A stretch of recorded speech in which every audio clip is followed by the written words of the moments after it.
Welcome to the Banker Lamp. Please enjoy the video. In this video, I will explain how to remove a Honda Fit engine. First, ensure your vehicle is safely supported and the hood is secured wide open.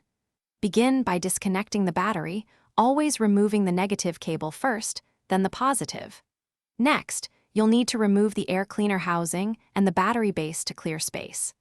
Don't forget to drain both the engine coolant and engine oil to avoid any messy spills later on. Now, it's time to systematically disconnect everything attached to the engine. Carefully unplug all connectors for the engine control module and the main wire harness. Next, disconnect the fuel feed hose, any vacuum lines, and the heater hoses.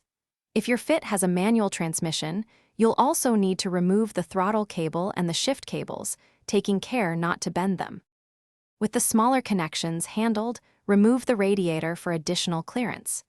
If your vehicle has air conditioning, you can often remove the compressor without disconnecting the hoses, carefully setting it aside. Crucially, support the engine with a hoist or an engine support hanger before you begin removing the engine mounts. Then, proceed to remove the transmission mount bracket and the side engine mount assembly. Finally, disconnect the drive shafts and the steering gearbox from the front subframe.